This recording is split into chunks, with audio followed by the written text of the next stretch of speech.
గత ఎపిసోడ్లో దేవవ్రతుడు హస్తినాపురానికి తిరిగి వచ్చాడు. రాజ్యం బలపడింది.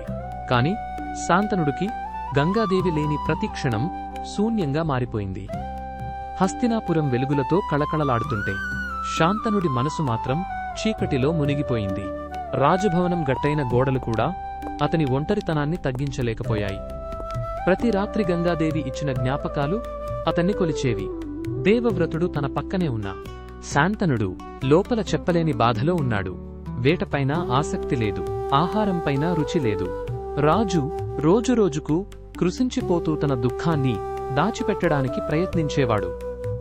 ఒకరోజు ఈ దుఃఖాన్ని మరచిపోవడానికి శాంతనుడు యమునా ఒడ్డునకి వెళ్లాడు. అక్కడే అతని జీవితాన్ని మార్చే ఒక అతీత సువాసన మొదటిసారి అతనిని తాకింది.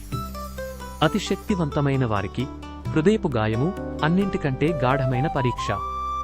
శాంతనుడికి ఆ సువాసన ఎక్కడనుంచి వచ్చింది, తరువాత ఏమి జరిగిందో తెలుసు పోవాలి అంటే భవిష్యత్లో మహాభారతానికి ఏ విధమైన మలుపు వస్తుందో చూడాలి అంటే సబ్స్క్రైబ్ చేయండి.